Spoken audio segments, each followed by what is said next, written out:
Ahí está. Bueno, este, en la gestión de entrada y salida, como les estaba diciendo, eh, es el manejo y la comunicación, la transferencia de datos entre los dispositivos y la memoria. Para eso hace uso del vector de interrupción. Si recordamos de la clase pasada, acá hay otro cuadro, ¿se acuerdan de que tenían que pasar desde la aplicación al hard del disco para poder manejar el disco?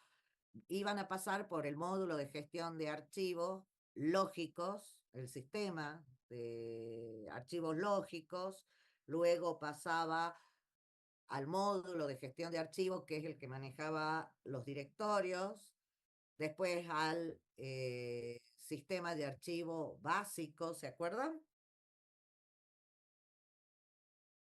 Sí, profe. Sí, profe. Bueno, esto es otra forma de verlo, este gráfico que tenemos en la pantalla. Si vemos nada más que el manejo del disco, que lo hace a través de bloques, los servicios que da es, por ejemplo, cuando ustedes abren un archivo, va a ir al gestor de fichero. ¿Qué es el gestor de fichero?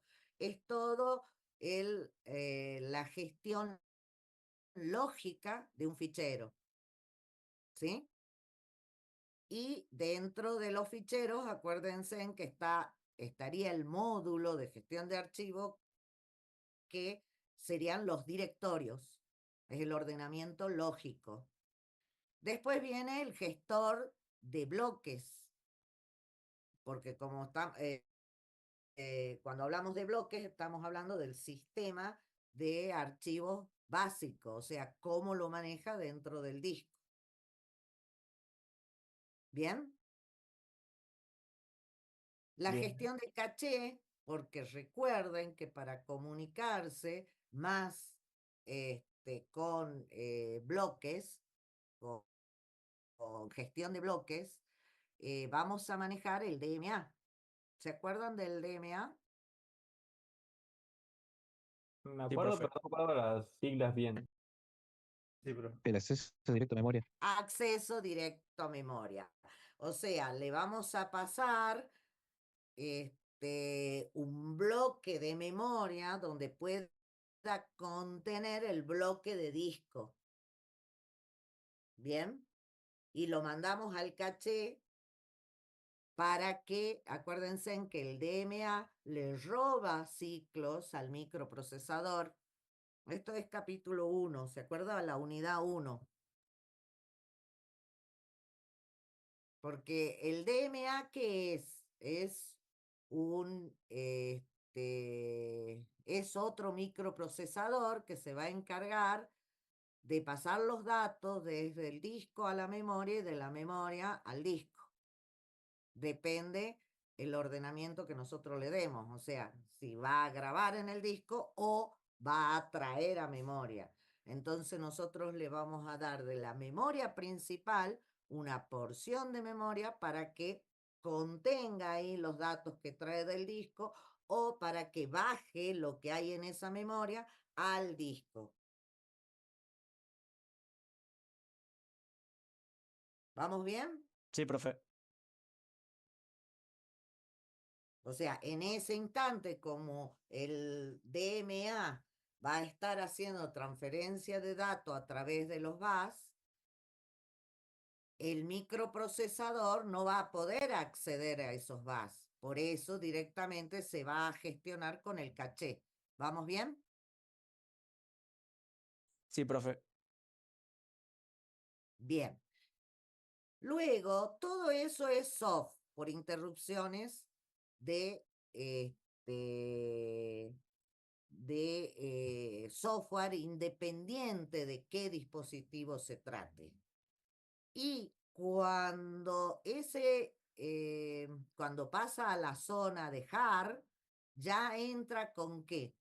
Con el vector de interrupción que va a ir a la tabla de dispositivo para determinar qué dispositivo se trata, cuál es el estado de ese dispositivo, y va a subir el controlador de software que maneje esa interrupción.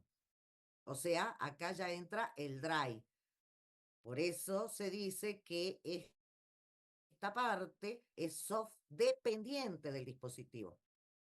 ¿Se acuerdan qué era la tabla de dispositivo? Sí, Bien.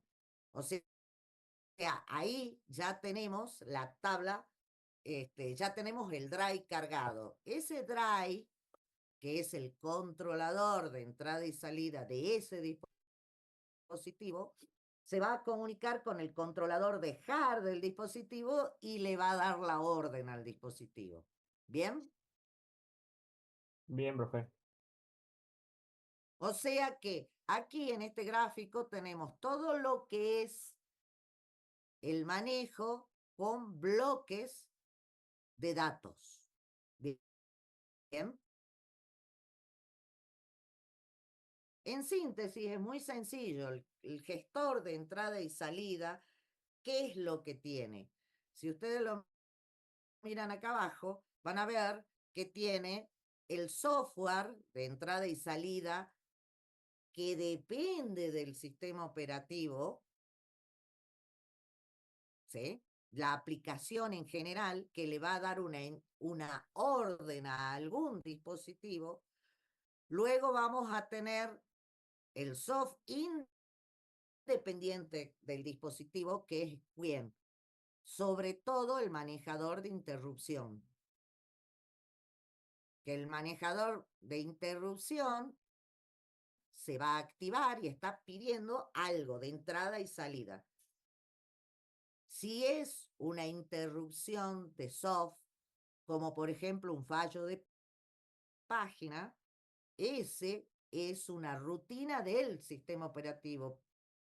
No es un software independiente de cualquier dispositivo. Por eso no va a ir a la tabla de dispositivos, sino que directamente al encontrar una interrupción no enmascarable, se va a activar una rutina del sistema operativo que va a tratar ese tipo de interrupciones. ¿Cuáles son las no enmascarables? Las que no se pueden dejar de lado. En palabras Las simples. que no se pueden dejar de lado. ¿Y en dónde están dentro del vector de interrupción?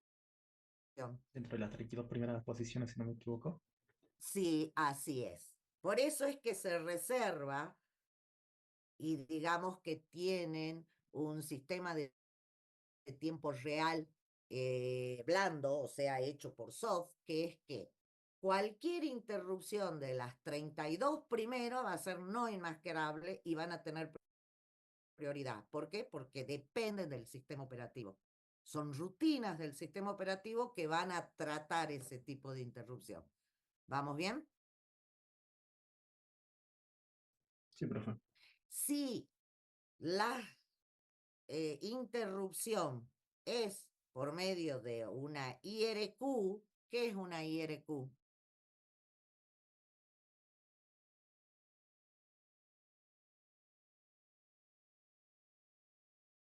Ahí los maté, ¿no?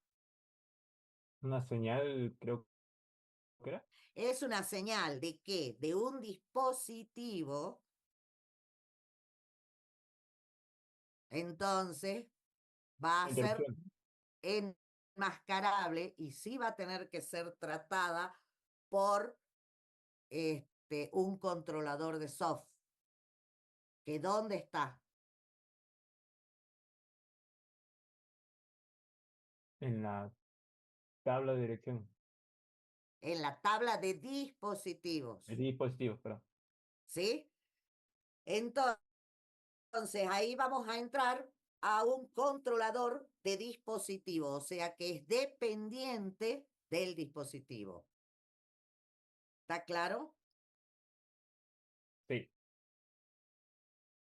Ahora, ese manejador de interrupción que es la única rutina del sistema operativo que puede manejar el vector de interrupción, va a ir a la tabla, va a cargar ese drive y lo va a hacer ejecutar.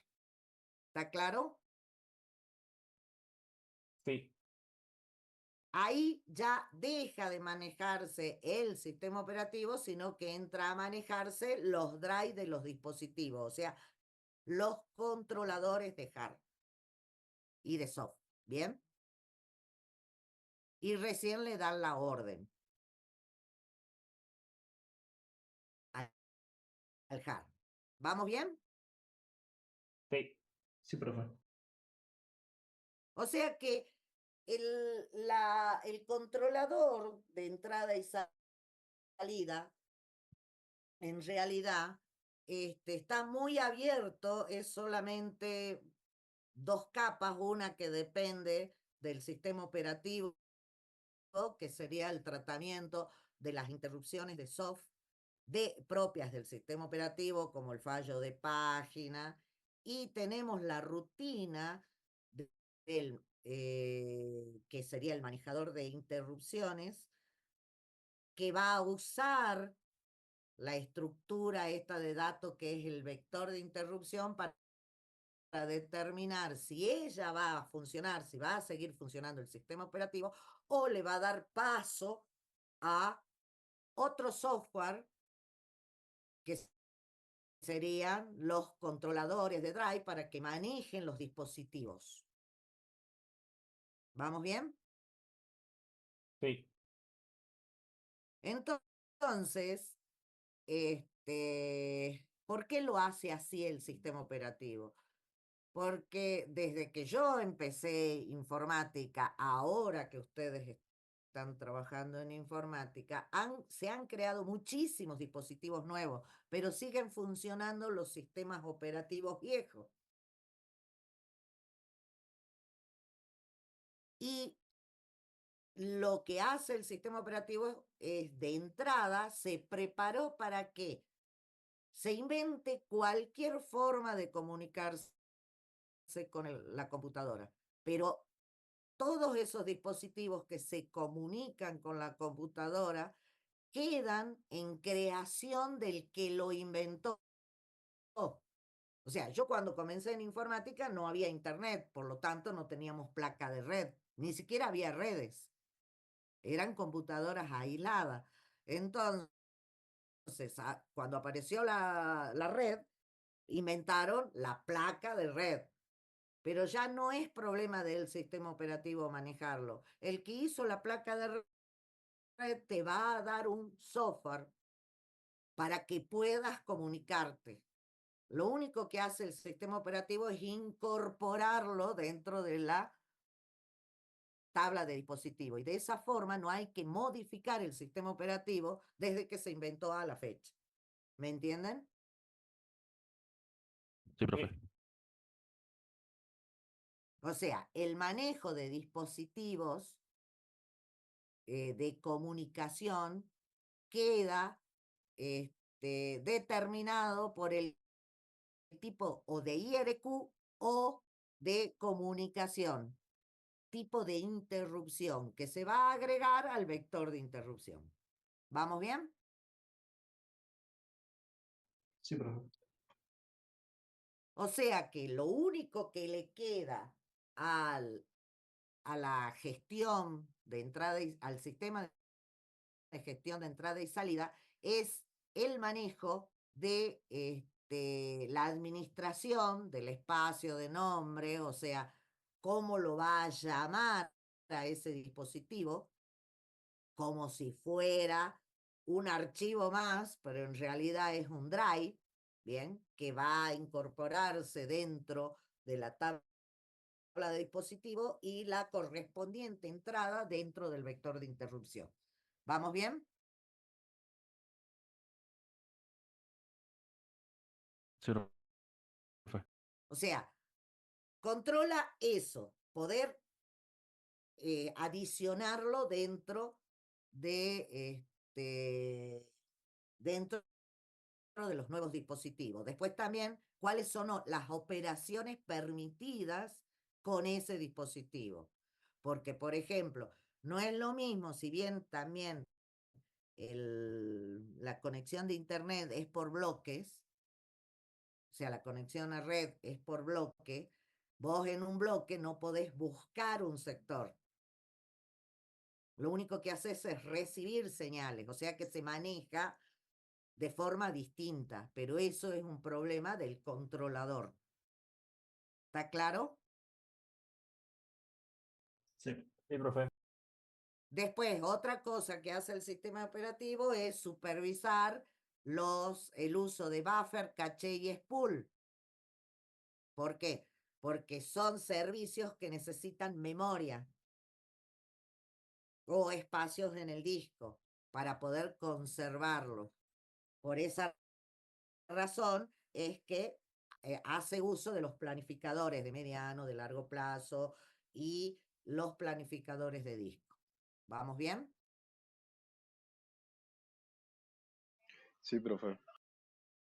Y después el estado del dispositivo, porque si el dispositivo no está conectado, la computadora tiene que saber. Para eso, en la tabla de dispositivo tiene todo el estado de ese dispositivo. ¿Está claro?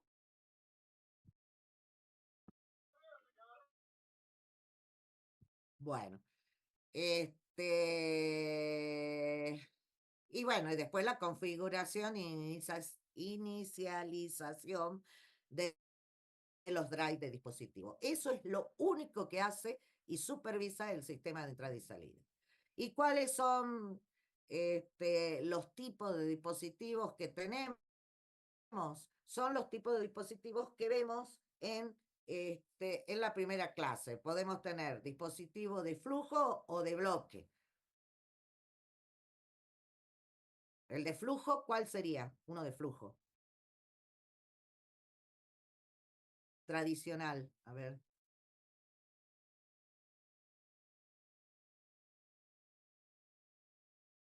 O dispositivo de carácter.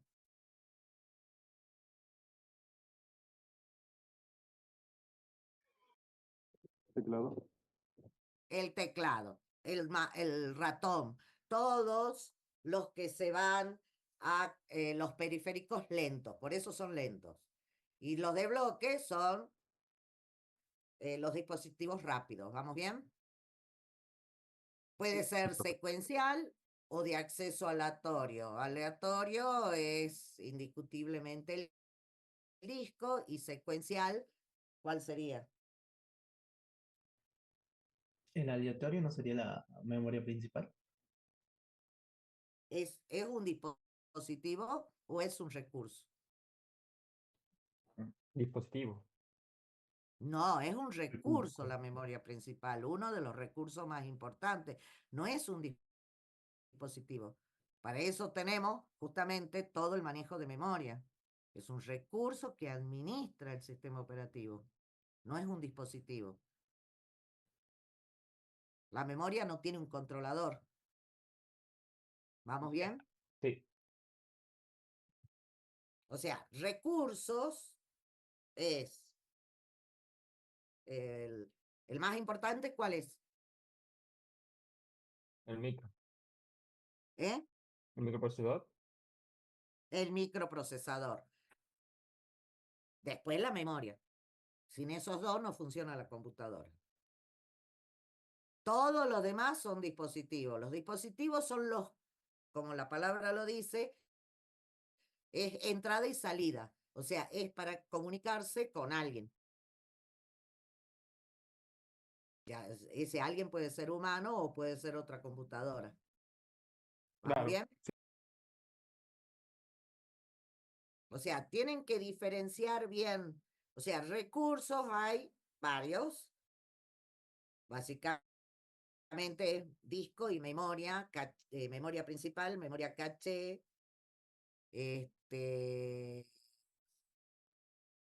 los registros, todo eso son recursos, los maneja el sistema operativo. Dispositivos son impresora, ratón, mouse, placa de red, que son de comunicación. ¿Vamos bien? Sí, Bueno, tienen que repasar la unidad 1, ¿no? Como verán, volvimos para atrás. Bueno, repásenla y ahí van a ver, o sea, tienen dispositivos compartidos como quién. El router. El router, ahí dice justamente, el router, el disco. Tenemos un solo disco y estamos compartiéndolo entre todos los procesos que estemos ejecutando, ¿bien? Profe, ¿cuál sería secuencial? ¿Un ¿Cuál ejemplo? es secuencial? Los de carácter, porque va uno atrás del otro, ¿bien? Como por ejemplo, secuencial sería el teclado, la impresora es secuencial. No podemos volver para atrás. ¿Está bien? Sí, profe. ¿Qué sería un dedicado? Bueno, ahí está, impresora. Normalmente los secuenciales son dedicados. O sea, también podría ser los fax. ¿Cómo? Los fax, creo que se utilizó Sí, antes. los fax. La comunicación con un fax es en realidad comunicación de red, porque es una línea punto a punto, porque es teléfono, y la red es también secuencial. Ya cuando vean redes van a ver que es una secuencia de paquetes. Si bien puede pasar bloques, funciona en forma de secuencial, ¿bien?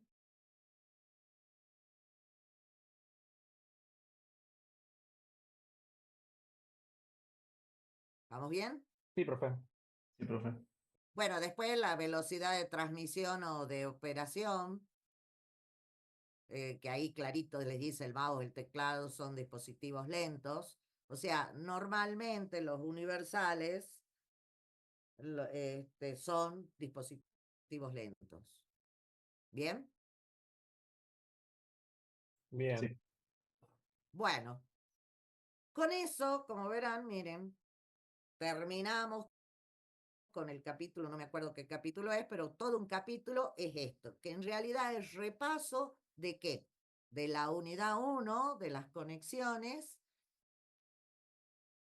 y el sistema de entrada y salida básicamente tiene es un sistema por capas, donde desde la aplicación va a pasar por un software independiente del dispositivo, después va a pasar a un software dependiente del dispositivo, van a manejarse los controladores y recién al hardware. ¿Vamos bien? Sí. Bueno, ese sería. Ahora, como el más importante son los dispositivos de almacenamiento, porque trabajan en bloque, vamos a ver cómo funciona, porque vimos que los sistemas de entrada y salida supervisan los planificadores de entrada y salida. Y el disco maneja planificadores. Entonces vamos a ver las estructuras de almacenamiento secundario. ¿Bien? ¿Preguntas, dudas hasta acá? No, profe, de momento no. Bueno, creo que no necesitan 5 minutos de descanso. Podemos pasar al otro tema, ¿o no? Sí, Sí, profe. Bueno, vamos a ver entonces la estructura de almacenamiento secundario. Repasemos lo que vimos la semana pasada. Ustedes tienen físicamente en un plato, ¿se acuerdan? ¿Vamos bien? sí, Sí. Teníamos Sí, un plato donde esos platos están divididos en pistas círculos concéntricos llamados ¿El sector E? pistas, Pista. llamados pistas. Y cada pista va a escribir desde un punto, desde la pista 0, una X cantidad de caracteres, siempre múltiplo de 2. O sea, va a escribir 256, 512, 1024 y así sucesivamente, dependiendo del tamaño del disco. ¿Vamos bien? Sí, profe. Esa intercepción entre una pista y un sector se llama clúster, que es la mínima porción que se puede leer y escribir, o sea que se puede transmitir de un punto al otro. ¿Vamos bien? Sí. Nosotros, por medio de cada pista, vamos a tener un cabezal, que ese cabezal lee cada clúster. En un disco magnético vamos a tener una serie de discos y una sola torre de cabezales.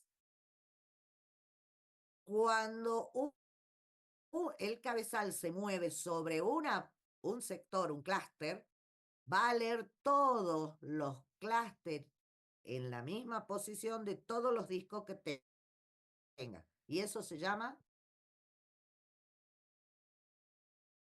¿Cómo se llama eso? Sector. Cilindro. ¿Vamos bien? Sí, profe. Profe. ¿Dudas, preguntas? Creería que no. O sea, una pista, hagamos un repaso. Una pista se divide físicamente, una pista, un disco se divide físicamente en pistas. Cada una de esas pistas, que son físicas, se va a dividir en sectores. La Bien. intersección, que el sector es una división lógica. ¿Vamos bien? Sí. Cada sector dentro de una pista se llama clúster. Cuando nosotros tenemos un disco magnético, como tenemos varios platos, el cabezal va a leer el mismo sector de todos los platos. ¿Vamos bien? Sí. Y eso se llama cilindro. Por eso es que un bloque de un disco magnético es mucho más grande. ¿Por qué? Porque depende de la cantidad de platos que tenga. ¿Vamos bien? Bien. Sí, profe. O sea que el bloque de datos que tenemos dentro de un disco, ese bloque va a estar dado por la cantidad de clúster que lee al mismo tiempo, o el cilindro entero. Normalmente va entre 4 o 8K. ¿Estamos bien? Sí, profe. Bueno, esos 4 o 8K que leemos, ese cilindro que leemos, se transfiere en una sola operación de lectura desde el disco a la memoria o de la memoria al disco cuando estamos grabando. ¿Vamos bien? Sí. ¿Está claro? ¿Cómo tenemos varios sectores o varios cilindros, porque depende de la cantidad de pistas que tengamos, la operación de lectura va a hacer que tengamos movimientos de lectura. O sea, no es lo mismo leer el sector 0, que es el primero, y después leer el 1000, que leer el 1. ¿Por qué es distinto? Por la cercanía, podría decirse. Por la cercanía. Perfecto. O sea que hay movimientos que hay que hacer para leer uno u otro sector. ¿Está claro? Sí. Bueno, por eso todos los planificadores tienen en cuenta tratar de hacer la menor cantidad de movimientos, y para eso se tiene en cuenta 3 movimientos. O sea, todo disco tiene mínimamente 3 movimientos para tener en cuenta. Uno es la transferencia o ancho de banda, que en realidad ese no lo podemos modificar porque es la transferencia desde el disco a la memoria o de la memoria al disco. Es la cantidad de bytes que transferimos en una operación de lectura. O sea, es el tiempo que pasa la corriente desde un punto al otro punto. Estamos hablando de nanosegundos, pero hay una pérdida de tiempo desde que va desde un punto hasta el otro punto. ¿Vamos Sí. bien?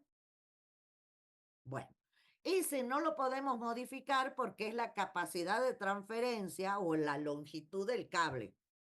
Eso es físico. ¿Vamos bien? Sí, profe. Bien. Pero hay otros 2 tiempos que para los discos magnéticos son importantes. Uno es el tiempo de búsqueda, que es el tiempo que demora el cabezal de moverse desde la pista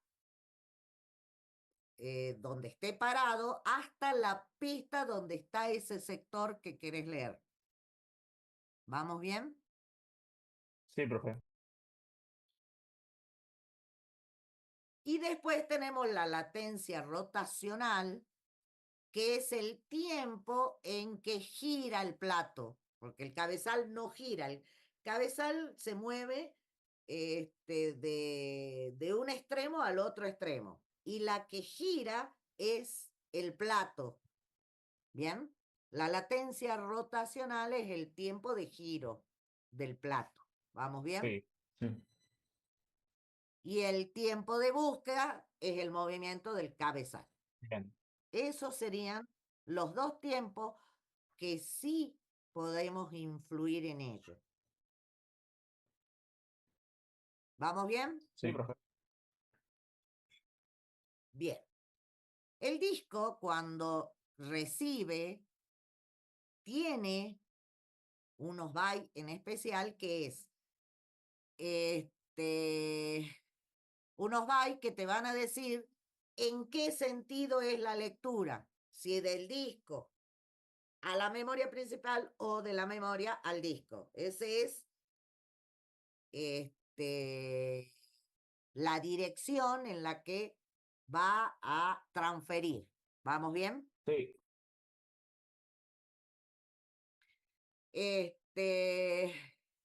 Y después tenemos, que no me va a salir ahora, la cantidad de memoria necesaria, o sea, para contener lo que se transfiere. ¿Bien? Sí, profe. Si es un bloque, van a ser 4K, si el bloque es de 4K, si son 3 bloques, serán ¿cuánto? ¿Cómo 12K. dijo? Sí. 12K. ¿Bien? 4 por 3, 12. ¿Vamos bien? Sí. ¿Qué es lo que le va a pasar? Le va a pasar el registro base y el límite, o sea, la cantidad de memoria necesaria. ¿Está claro? Sí.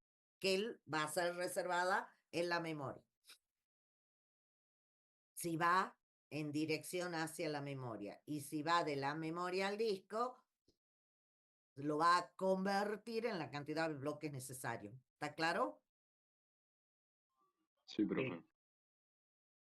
Bueno, para esto necesita un buffer. En realidad, por eso es que es un micro el DMA, porque el DMA va a contener registro base, registro límite, y cantidad de bloques necesarios para el disco. ¿Está claro? Sí, profe. Y la dirección en cuanto si es entrada o es salida. Bueno, ahora veamos la planificación del disco. ¿Vamos bien hasta ahora? Sí, profe. Bueno, la planificación de disco, indudablemente, ¿cuál es el primero? El FIFO. El disco tiene un buffer que va a contener todas las peticiones que se hace al disco. Bien. Siempre tenemos una posición de partida. ¿Cuál es la posición de partida? Es donde está el cabezal en ese instante. ¿Vamos bien? Sí. Y se van a ir encolando, como es FIFO, primero que entra, primero que sale. ¿Cómo se encolan las peticiones? Sí. Según el orden de llegada. ¿Vamos bien? O sea que van una atrás del otro. Este es el mismo ejemplo del libro. O sea, si estamos parados en la 53 y entra la petición 98, 183, 37, 122, 14, 124, 65, 67. ¿Esas qué son? La posición actual de del cabezal. Son las peticiones de cilindros o de bloques que queremos leer. ¿Vamos bien? Sí. ¿Dónde está el cabezal? Está en el 53. Que si lo graficamos estaría más o menos ahí. ¿Vamos bien? Sí. Y acá se van encolando, como van llegando, las peticiones de las distintas aplicaciones, una atrás de la otra, en el orden que llegan. ¿Vamos bien? Sí, profe. Bueno, entonces, lo que nosotros tenemos que contar para saber la cantidad de movimientos que hay es cuánto va a saltar si estamos en la posición 53, cuántos movimientos entre tiempo de búsqueda y latencia rotacional va a haber para llegar al 98. O sea, estamos en el 53, el próximo a leer es 98, o sea, el que está segundo lugar. ¿Vamos bien? Sí. Si hacemos la resta, el valor absoluto sería 45 posiciones. ¿Vamos bien? Sí, profe. Entonces marcamos el 98, 45 posiciones. Y así vamos haciendo la diferencia de cada uno. Es fácil. O sea, el FIFO es sencillo. Tenemos una cola, FIFO, primero que entra, primero en ser servido, y vamos haciendo las diferencias y vamos obteniendo ¿qué? El valor absoluto de los movimientos. Si sumamos todos estos movimientos que hizo para leer todas estas pistas, nos dice que tenemos 640 movimientos. ¿Vamos bien? Sí, Sí. profe. Si miramos la gráfica, vamos a ver qué es lo que ocurre con el cabezal. Se mueve en Me veo picos. oscilando. Parece un electrocardiograma, ¿o no? Sí. Estos movimientos bruscos del cabezal, hacia arriba y hacia abajo, hace que sufra mucho desgaste en movimientos. Por eso, mira, 640 es mucho, ¿o no? Claro. Sí. Ideal Por sería eso una se línea recta dice, casi, o ¿cómo? lo ideal sería una línea recta. Recta para que no se mueva mucho. Eso sería lo ideal. Entonces, se dice que si bien el FIFO es sencillo para planificar, porque es solamente tener una cola, sacar una diferencia y obtenemos el resultado, vapulea mucho el disco. ¿Por qué? Porque va de un extremo a otro del disco. Genera demasiado desgaste. ¿Vamos bien? Sí, profe. Otro de los tipos es el SSTF, que sería el tiempo de búsqueda más corto primero. O sea, hacer lo que decía Pérez Apumaita, tratar de hacer una línea lo más recta posible, o sea, que no haya tanto desplazamiento, vamos bien, tantos movimientos. O sea, leer el que está más cerca. ¿Está claro? Sí.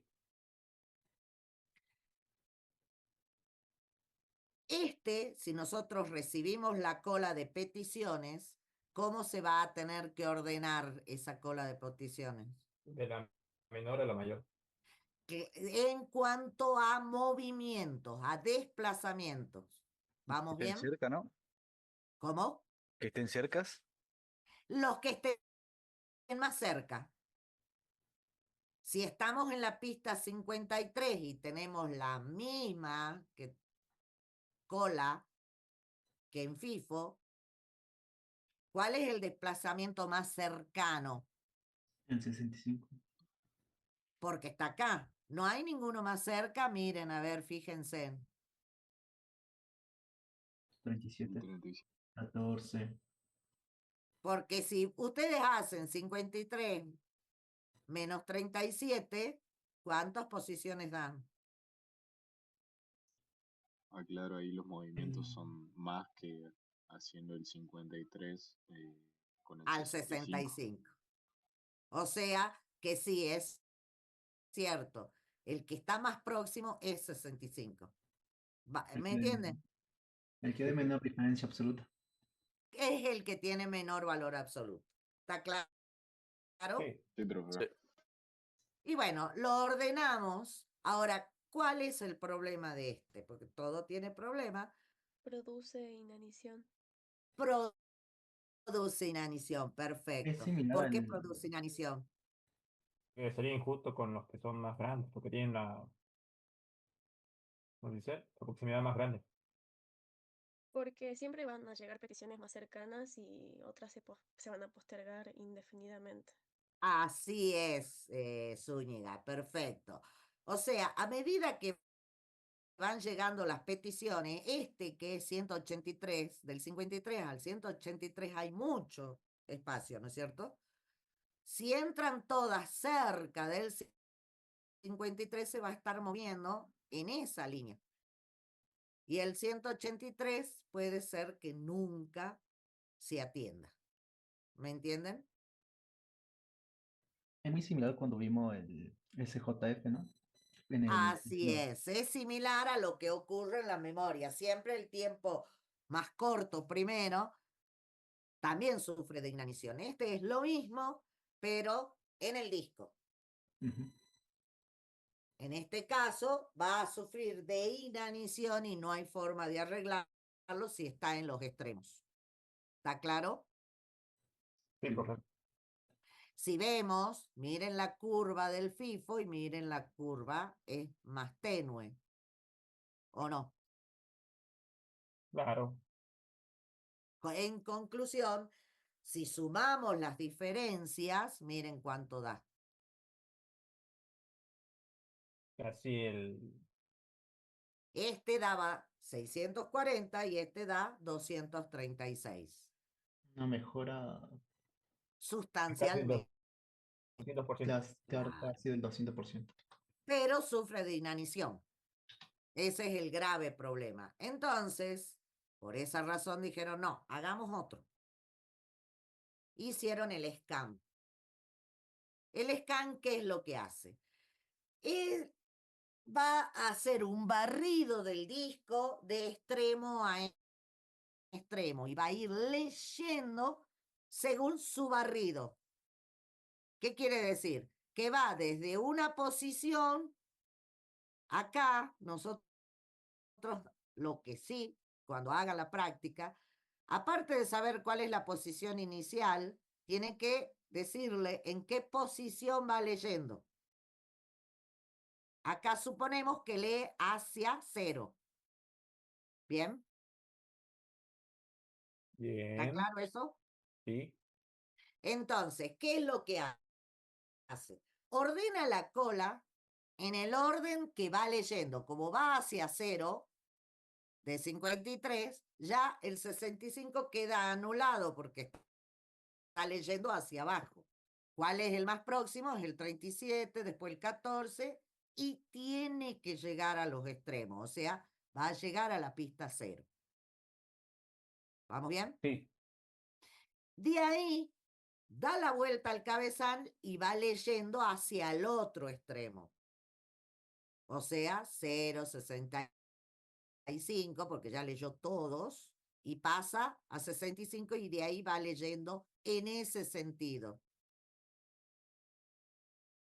¿Puede sufrir de inanición? No. No, porque No, como se cambió de extremos, se revisa eso, ¿que no? claro, evita porque llega a los extremos. Entonces, este también va leyendo por proximidad, pero en el sentido que vaya leyendo. Llega a la pista 0 y continúa hacia el otro extremo, va a tener que llegar a la pista 199, que creo que es la del ejemplo del libro, porque empieza en 0 y dice que tiene 200, llega a 199 y de ahí va a empezar a leer para el otro extremo, ¿me entienden? Sí, profe. Sí, Los profe. 53, 37 y 14, ¿cómo se dieron cuenta que primero era eso? Porque la cola, los primeros tres son 53, no, de hecho 183. Los reordenó para que... Claro, los va ordenando según La dónde vaya proximidad. leyendo. ¿Está bien? Sí. Sí, O sí, ahora sea, sí. como dice que esta es la posición actual del cabezal y va leyendo hacia 0, ¿qué quiere decir? Que primero lo tiene que ordenar en forma decreciente y después creciente. ¿Vamos bien? Depende de la posición del cabezal también, ¿no? Claro. Ya, ya. Dependiendo de la posición de cabezal, te tienen que decir hacia dónde va leyendo. Si a Bien, 0 o al valor mayor. ¿Vamos bien? bien. Y ahora Profe, sí. profe, Sí. ¿desde 0 va a subir hasta lo más alto o hasta el número más alto que está en la No. cola? Cuando llega a 0, da la vuelta y empieza a leer en el otro sentido. ¿Por qué no lee el 14 y todo esto? Porque ya los leyó. Claro. O sea, cuando llega a 0, ¿cuál es la próxima petición que queda? Es 65, por eso es que da la vuelta. ¿Me Claro, ¿y hasta entendés? dónde va a llegar? Hasta el más grande va a llegar, ¿no? Claro, hasta 199. Y de Y ahí ahí, va a dar la vuelta ah, y va a tratar todos los que lleguen. claro, ¿Vamos bien? sí. O Y si el sea, que llega al siguiente es el más grande, scan ¿qué haría? también le dicen elevador. ¿Por qué? Porque es como funcionan los ascensores. Hay ascensores que no es que van atendiendo la petición de los pisos, pero en el sentido en el que van.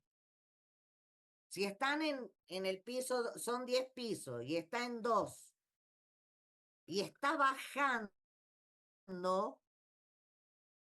por más que lo llames del 4, primero va a tener que llegar a 0 y después recién ir al cuarto piso. ¿Me entendés?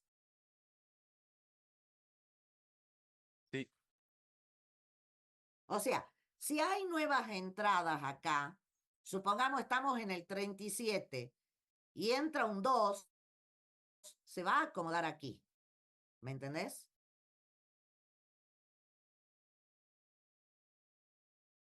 sí, profe. Ahora, si entra un 112, se va a acomodar acá. Lo va a leer después. ¿Me entienden?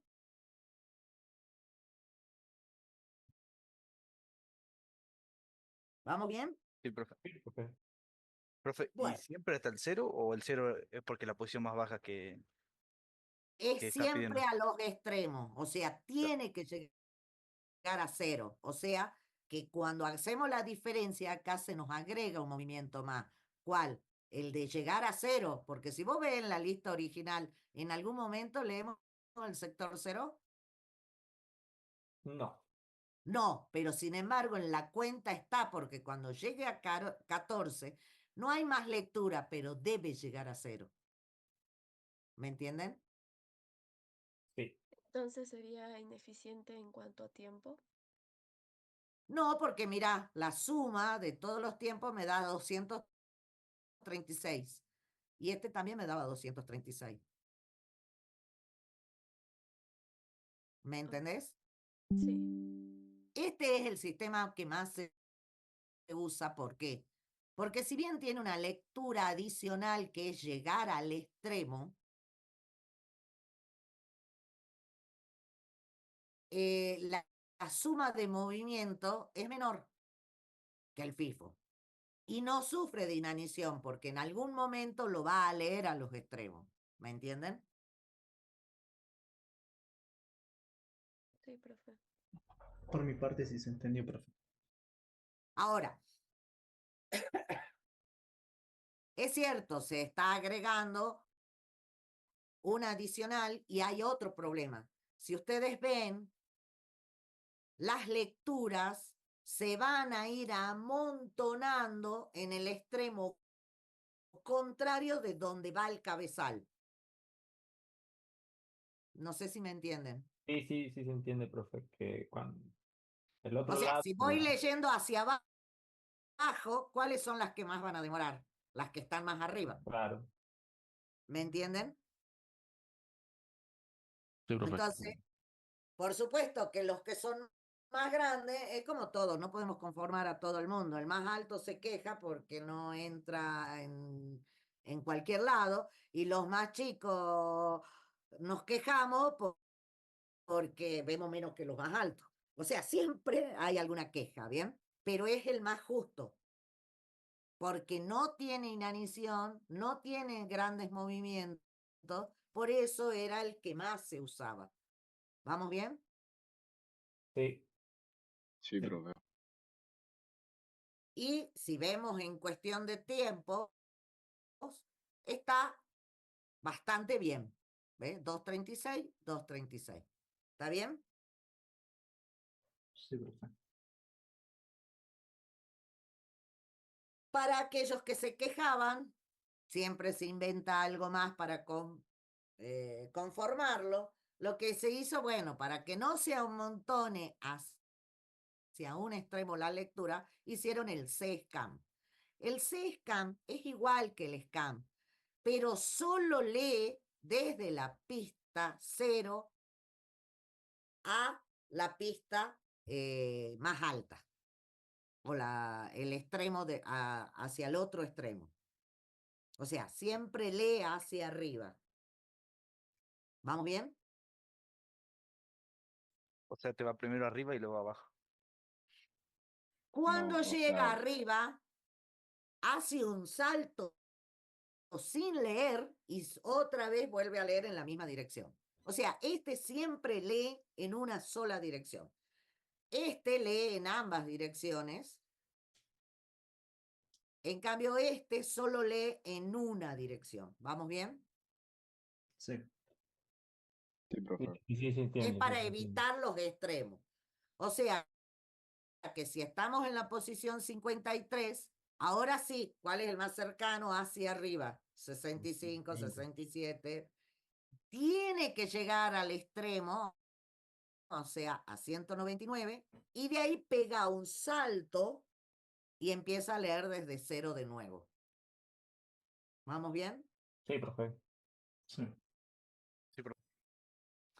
Si contamos y contamos el salto, porque si ustedes ven, llega a 100, o sea, lo último que lee es el 193. Acá hay una resta que falta. A ver, está acomodado. Las diferencias. Acá está mal este cuadro. Porque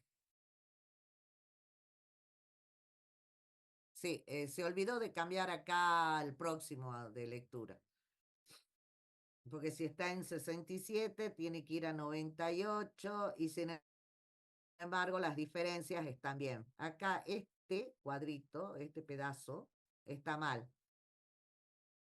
Chicos. Sí, profe. Sí, profe. Bueno, o sea, cuando llegue a 183, la diferencia con quién va a ser? Con 199. acá tendría que haber 199. ¿Y cuánto es la diferencia? Son 16. Porque 183 más 16 te da 199. ¿Va bien? Sí, profe. Sí, profe. Y acá de 199, ¿cuál es la próxima Cero. posición? 0. Sí, el 0. Y hay 199 posiciones. ¿Vamos bien? Sí. ¿Está claro? Sí, profe. Sí, profe. Bueno, si sumamos todo esto te da 382 movimientos. Si se fijan, ese es menor que el FIFO, pero es mayor que el SCAN. ¿Vamos bien? Sí. Sí. Bueno, eso era en cuanto a movimiento. Hay dos nuevos, en el momento del libro eran nuevos, ahora son los que se usan. Cuando ustedes usan el disco sólido, en realidad son, cada uno es un circuito, cada bloque es un circuito donde se guarda. Es una EEPROM. ¿Vamos bien? Bien. Los nuevos métodos sería el CLOOK, que es igual que el SCAN, pero la diferencia es que no llega al extremo. ¿Vamos bien? Sí, profe. O sea, si viramos el SCAN, ¿se acuerda que llegaba? ¿Este es el SCAN? Sí, no, este es el CSCAN. Este es el SCAN. Llegaba a 14 y de 14 tenía que ir a 0. En este caso no. Porque no hay En cero. este caso, de 14 va a pasar a 65. 65. O sea, si miramos el look, ¿ve? De 14 pasa al 65. ¿Vamos bien? Sí. Sí. Sí, O profe. sea, cuando no hay más lectura hacia donde va, gira el cabezal y empieza a leer en el otro sentido. ¿Vamos bien? Sí, profe. Y en conclusión, miren, la suma les da 208. ¿Es mejor? Sí. Sí. Sí, es mejor. ¿Por qué? Porque no tiene esa lectura adicional. Ese salto adicional a 0. Y después tenemos el CLOOK, que es igual que el CSCAN, o sea, que no llega al extremo, pero cuando no hay más lectura hacia arriba, salta a la lectura más cercana al otro extremo. ¿Vamos bien? Sí, profe. Sí. Pero lo mismo salta. Eso serían todas las planificaciones que hay en disco. Si ustedes usan un disco magnético, van a usar el SCAN normalmente porque es el mejor método y tiene su lógica de que llegue a los extremos. ¿Por qué? Porque como el disco magnético tiene partes mecánicas, cuando gira el cabezal puede haber roce con la parte magnética. ¿Me entienden?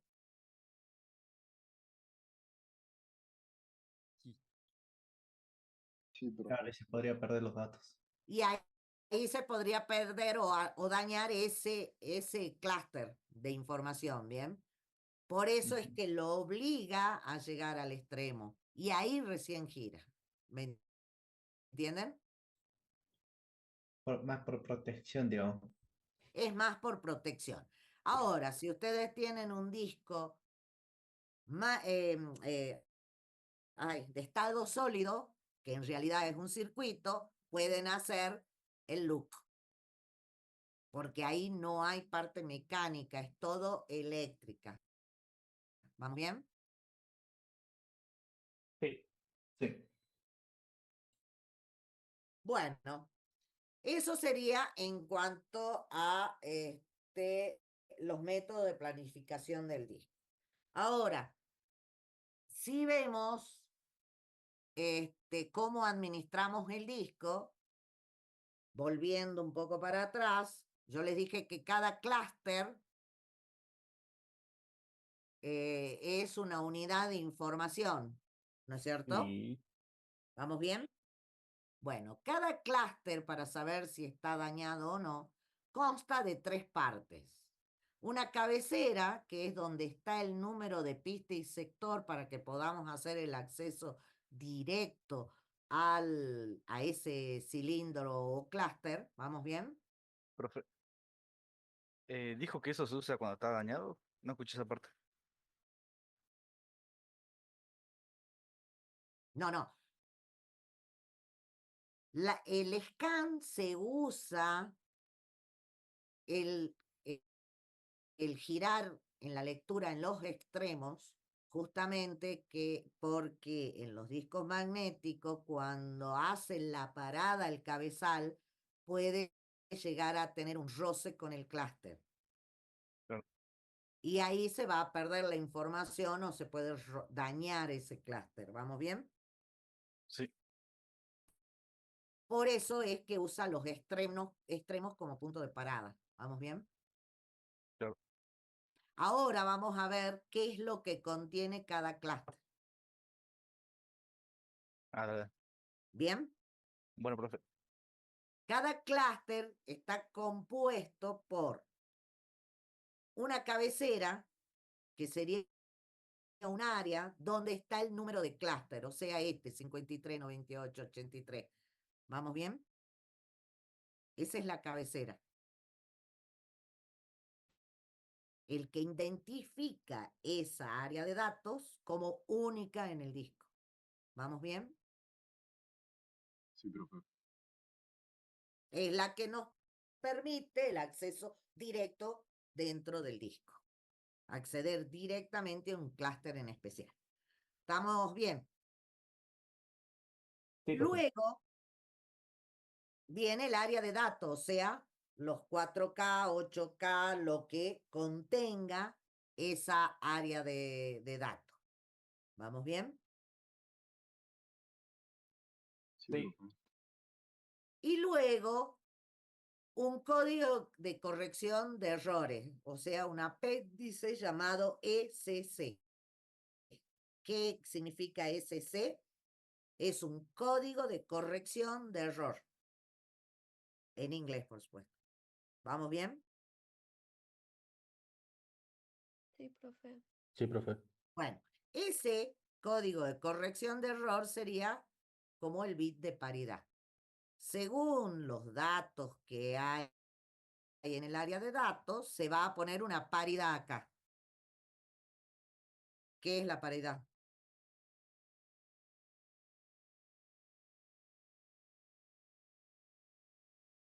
Si la suma de los unos contenidos en el área de datos es par, le va a poner 1 si la paridad es par.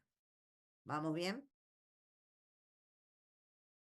Sí. Bien, profe. Bueno, eso es una paridad. Sea la que use. ¿Para qué usa esto?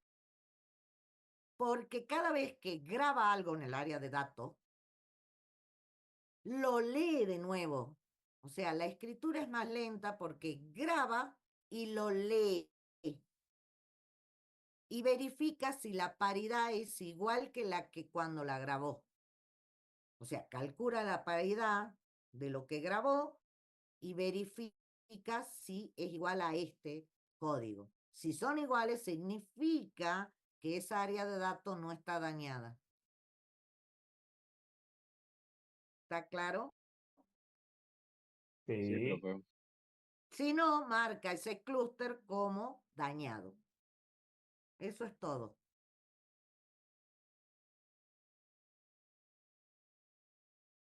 ¿Está claro? Sí. Sí, Bien. profe. Ahora, dentro del disco yo les dije que hay formas de formatear un disco, o sea, de preparar el disco para poder ser usado con este tipo de clúster.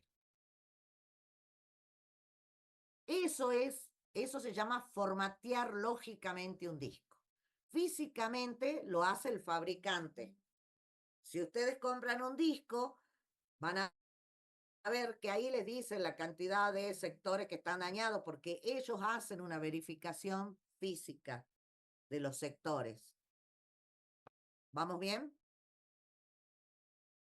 Y Sí, Ahora, lógicamente, como los sectores son lógicos, ustedes cuando compran el disco lo tienen que formatear, o sea, darle el tamaño al clúster y crear el sector dentro de las pistas. ¿Vamos bien?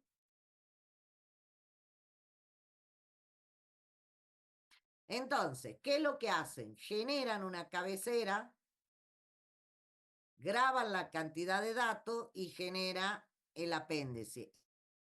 Eso lo hace lógicamente. ¿Bien? Para eso, todo sistema operativo y las máquinas de ahora tienen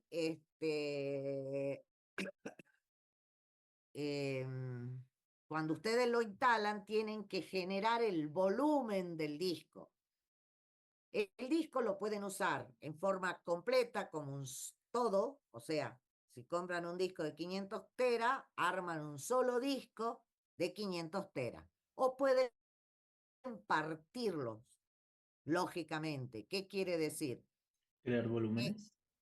Crear distintos volúmenes. Es decir, de estos 500 teras que tengo, voy a usar 250 como un disco lógico, suponemos C, y otros 500 como un disco lógico D. ¿Está bien? sí, sí, profe. De esos dos, en realidad físicamente siguen teniendo uno, pero lógicamente están armando, dándole el formato de archivo que van a manejar dentro de ese disco. De esos dos discos que ustedes armaron, tienen que determinar cuál es la partición primaria. Como ustedes lo armaron lógicamente, tienen dos discos lógicos, ¿cuál de los dos va a ser el primario? ¿Qué quiere decir? Que ese primario tiene que tener en la pista sector 0 el cargador del sistema operativo que vas a usar en ese disco. ¿Me entienden? ¿Y qué es ese cargador? Sector de boteo. ¿Cómo? O sea que es un sector de boteo Claro. para O sea, encontrar ese IP. toda partición tiene un sector de boteo, pero solamente el sistema operativo va a leer de la partición primaria. ¿Vamos bien? sí. Sí, perfecto. O sea, la partición secundaria puede tener otro sistema operativo o puede ser una partición cruda. ¿Qué quiere decir una partición cruda? Que no tiene un sistema de archivo colocado.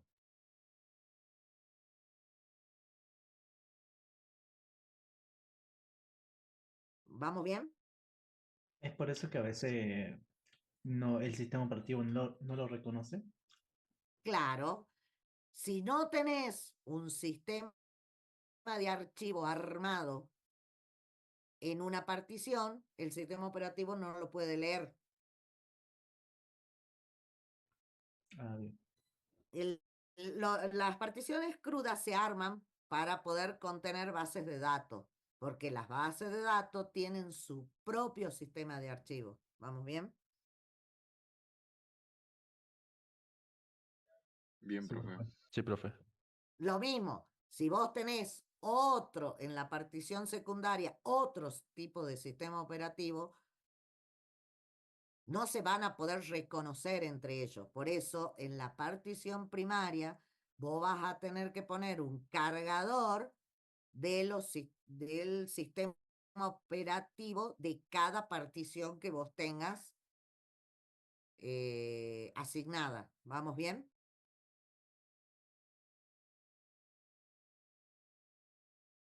Sí, profe.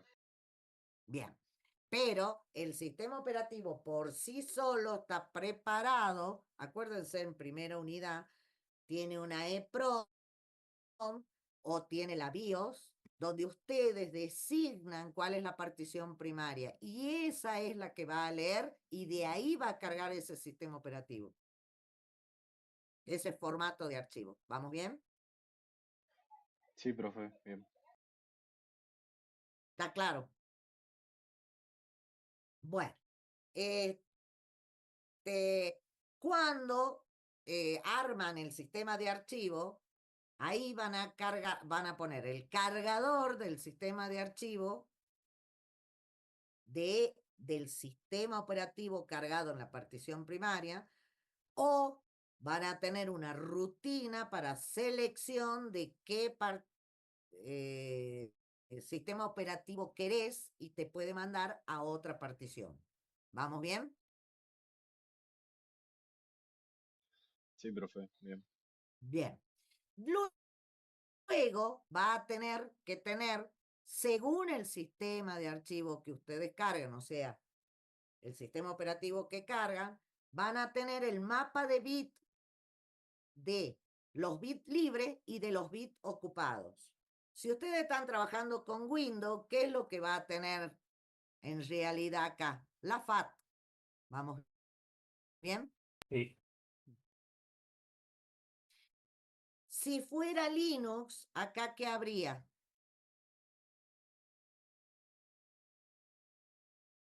Un superbloque. ¿Qué es lo que tiene? El inodo de bits libres y el inodo principal. El superbloque, como le llaman. ¿Vamos bien? Sí. Sí, Y recién comienza el directorio raíz.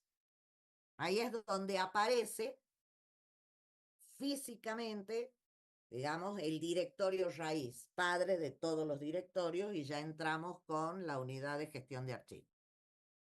¿Vamos bien? Sí. Eso es lo que se arma en el momento del formateo lógico del disco. Y si tienen que designar cuál es la zona de intercambio, si fuera Linux, y el tamaño de esa zona. O sea, cuántos bloques vas a reservar para intercambiar archivos. O sea, para que sea manejado por el sistema operativo. ¿Va bien? Sí, profe. bien, profe. ¿Y cuáles son los bloques destinados a ello? ¿Está claro? Sí, profe. Bueno, y pasemos a lo último, es que todo disco, aunque sea disco de estado sólido, tiene una X cantidad de vida útil. O sea, todo se rompe a la larga. El magnético se rompe si lo vapuleas mucho por el intercambio, si tiene contacto con el cabezal, con la pista, puede dañar esa pista y saltar, digamos, pedazos y se rompe todo el disco. Y conclusión, no podés leer nada de lo que hay en el disco. Si es estado sólido, el estado sólido, como es un circuito, tiene una X cantidad de veces para cambiar la carga eléctrica que se le da a cada uno de los contactos, o sea, de los bits del disco de estado sólido. ¿Vamos bien? Sí. Bueno, por lo tanto, llega un momento, o por alguna sobrecarga de energía, o sea, los discos de estado sólido, por una descarga de energía, o una suba de tensión, se te puede romper el disco. ¿Por qué? Porque quema el circuito. ¿Eh? Es así de sencillo. ¿Vamos bien? Sí, profe. Sí, profe. Bueno, o sea que no la información en un disco disco en un almacenamiento secundario no es tan permanente como dicen ser. ¿Vamos bien? Por esa razón, en las máquinas grandes y cuando vos trabajás, tenés un sistema para recuperarte frente a fallos. O sea, cuando un disco no responde, vos podés cambiarlo y tratar de salvar la información.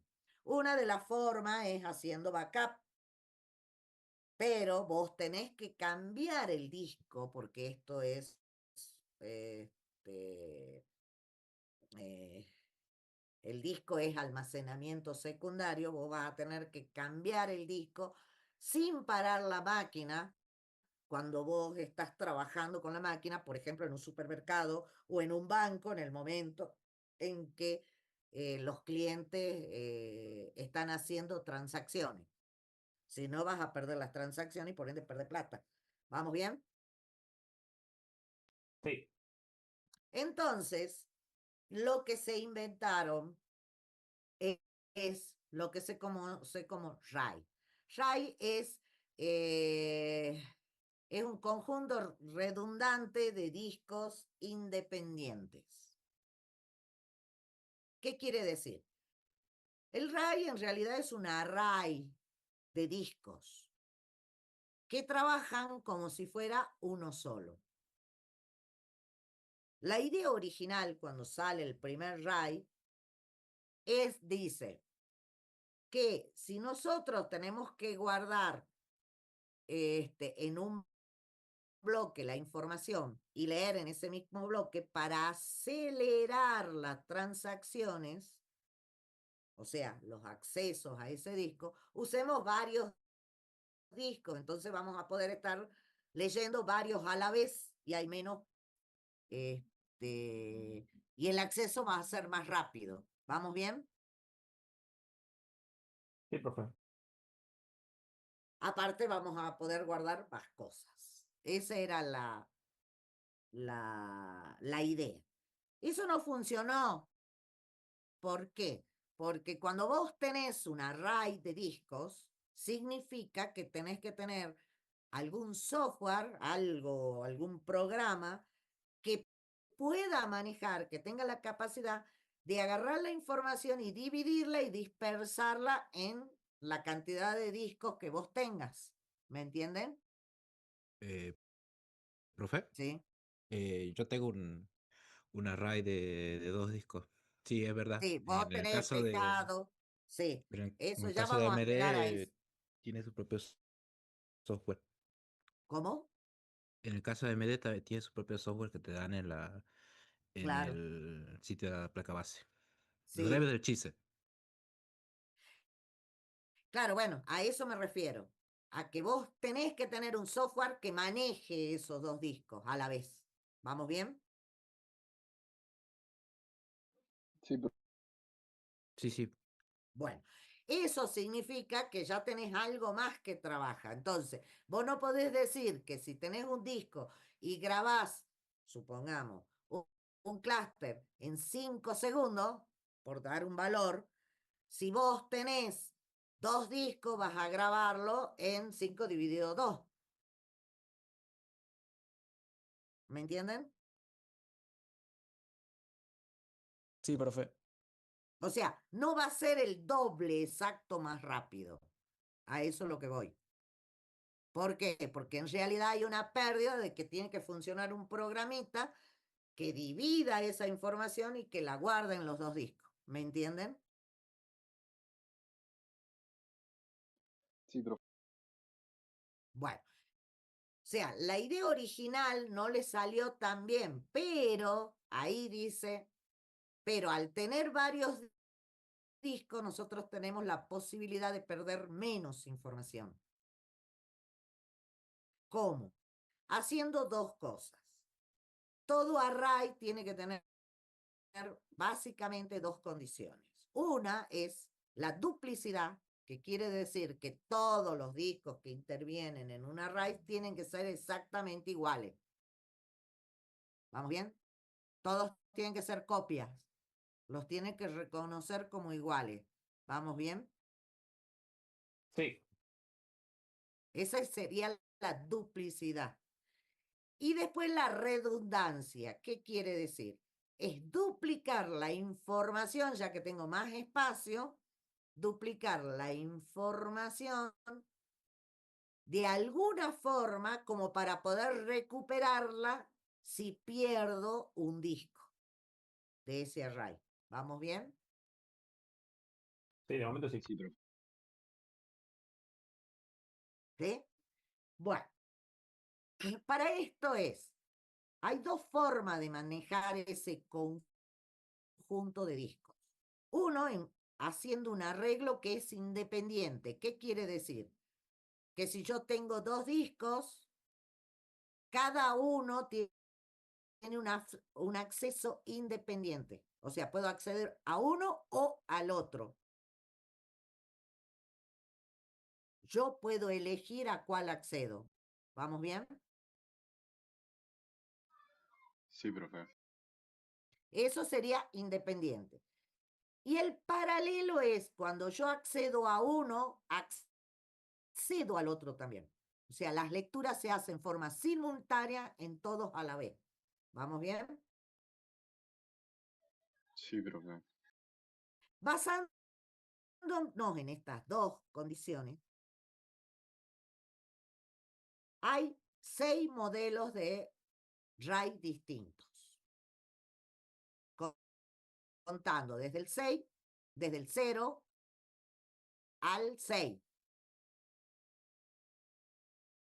O sea, acá habría 7 en realidad. Pero el 1 no lo consideran un array. Ya les explico por qué. Y el séptimo no lo tomo porque es un array en tiempo real duro. O sea, es una máquina, es otro microprocesador.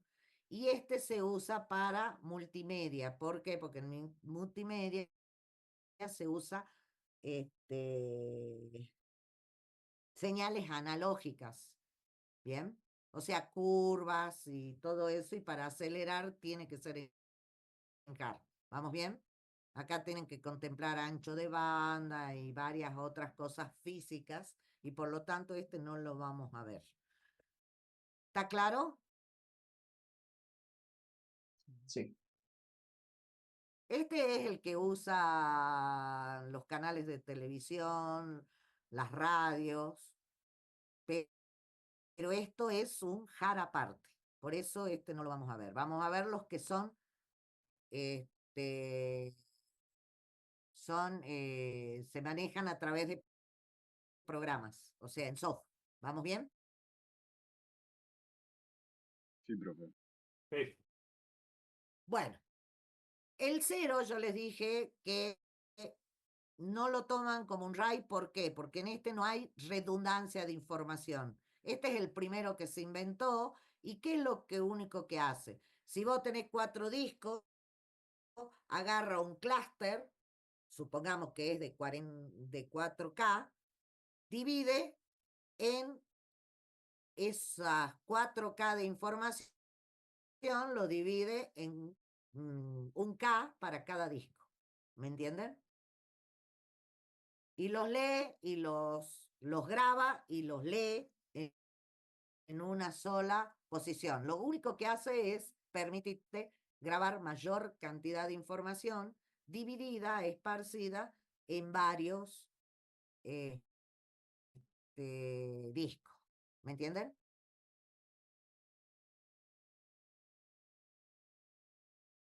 Sí.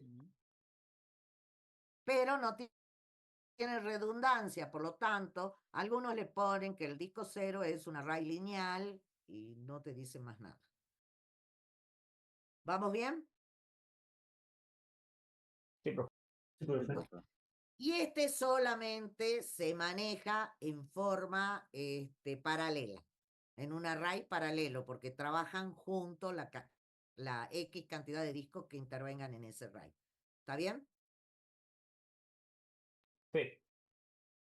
El que dice sus compañeros, Espinosa creo que es el que habló, es el RAID 1. El RAID 1, que es el que más se maneja dentro de las PC, puede ser paralelo o puede ser independiente. ¿De qué se trata? Mínimamente acá tenés dos discos.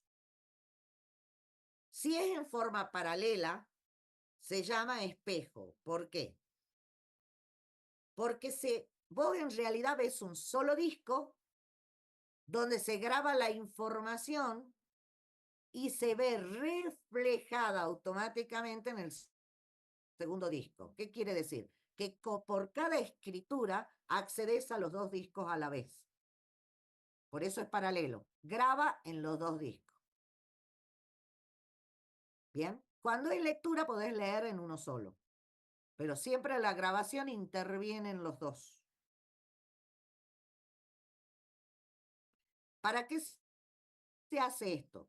Si se te rompe el disco, vos automáticamente podés mandar a ejecutar el espejado. ¿Qué quiere decir? Que podés cambiar el disco 1, pero seguís teniendo la información en el disco 2. ¿Vamos bien? Sí. Así es, Espinosa. Así sí funciona el RAID 1, nada más que sí quería decirle que yo tenía el 0. Yo he hecho el 0. Ah, vos Ese, habías hecho el ya, 0. sí, Ah, bueno. quería probar de primera mano si era tan así que te aumenta la velocidad. Digo, bueno.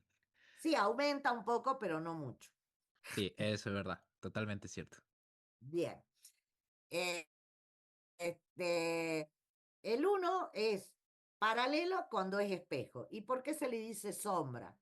Sombra es porque en un RAI 1 la grabación es lenta porque están grabando en dos discos. ¿Me entienden?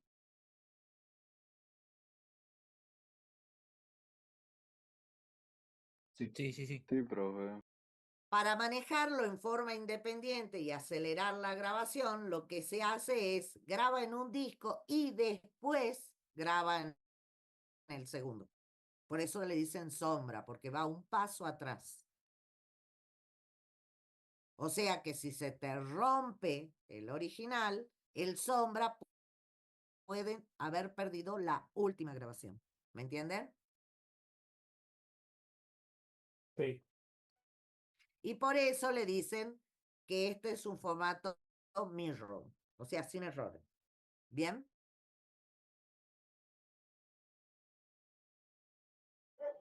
Bien, profe. Ese sería el 1. El RAI 2 es completamente teórico, nunca se lo puso en práctica, pero dijeron, bueno, si el paralelo anda bien, hagamos lo mismo, pero repartiéndolo en varios discos. Entonces, acá lo que hace es también, es un arreglo paralelo, el único que existe, y se dice, bueno, si yo tengo 4K,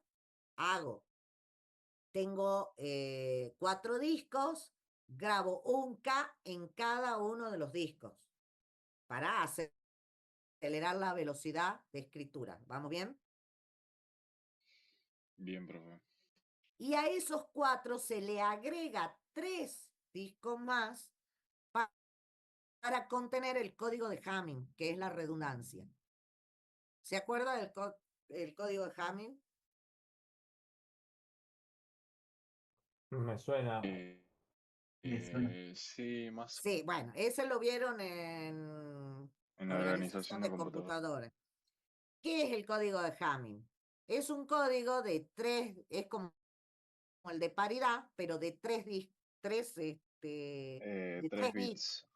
¿Para Y qué? creo que Para, cada bits controlaba ciertos otros bits claro, ¿para qué? del código. Para que, como controla una X cantidad de bits, si un bit da error, te quiere decir cuál es el bit que está incorrecto para que lo cambies. Esa es la idea. ¿Vamos bien? Sí, profe. Bueno, pero si ustedes se ponen a ver, tienen 4 para datos y 3 para 3 para la redundancia. cosa que si vos perdés la información de alguno de los 4, la puedas reconstruir. Esto hace de que sea muy caro, porque necesitas demasiados discos. ¿Me entienden? Sí, profe. Por esa razón, este nunca se usó. Y surge el RAID 3. El RAID 3 es como el 2, pero con la diferencia que en vez de usar el código de Hamming, usa el bit de paridad. O sea que ahora, si vos tenés 4 discos de datos, tenés uno solo de información, ya reducís 2 discos. ¿Vamos bien? Sí. Sí, profe. Esto hace que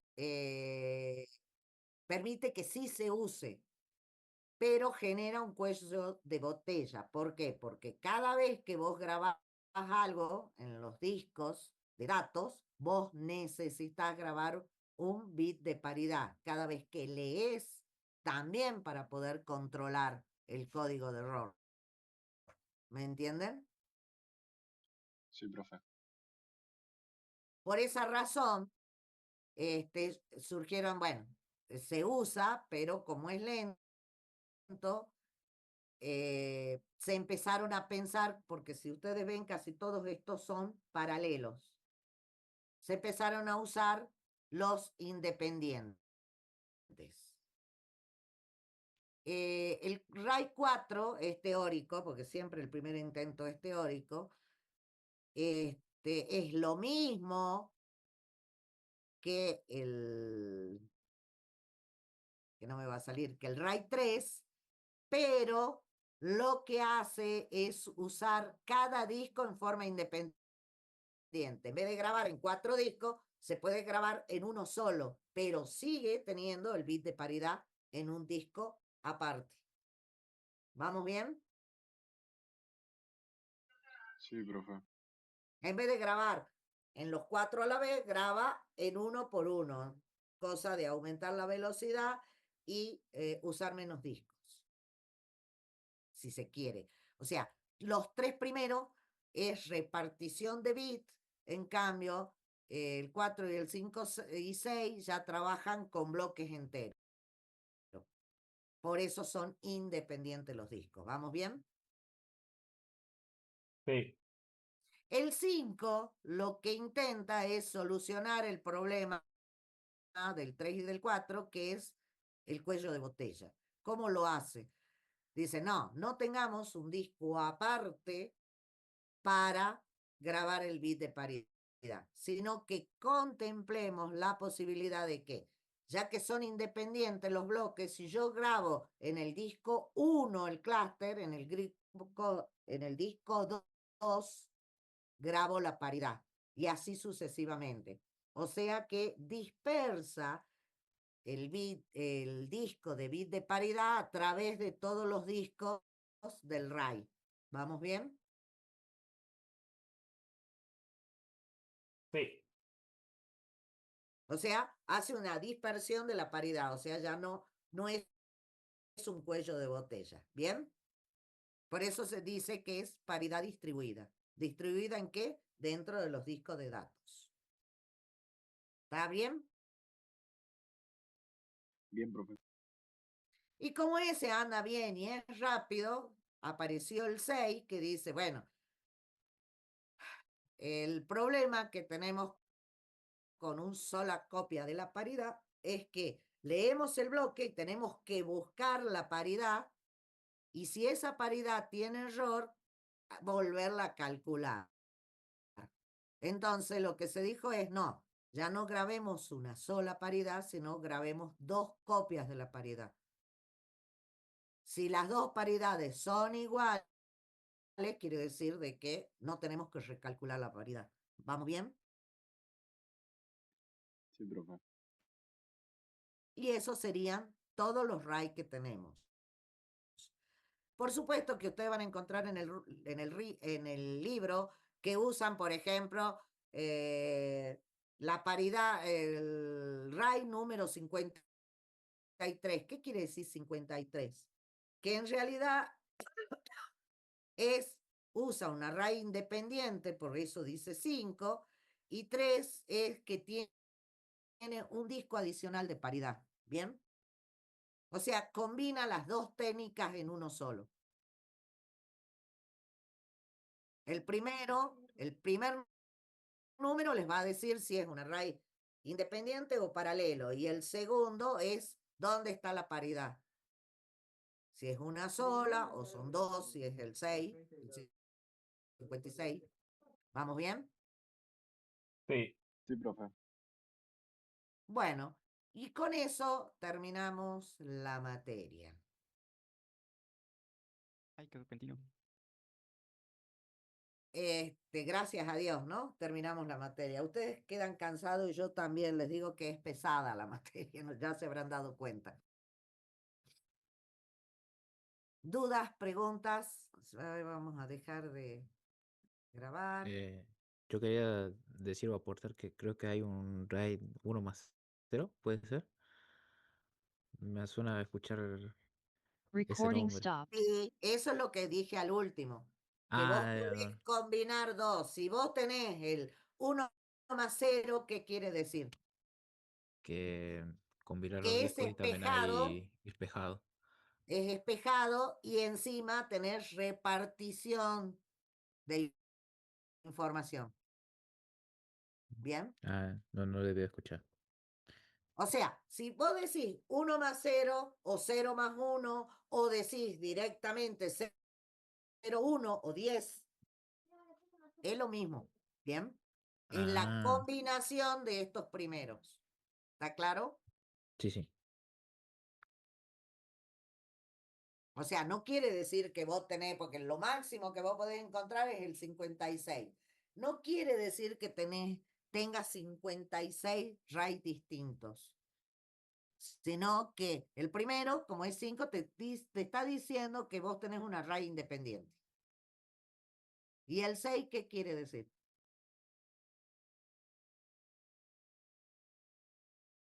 Que hay doble Que paridad tenés dos distribuida. veces la paridad Paridad distribuida. distribuida. ¿Bien? ¿Está claro? Sí, sí. Esto es un resumen, o sea, en el libro son como 5 hojas. Sí, es verdad. Yo se los resumí y lo resumo porque básicamente es esto, nada más. ¿Bien?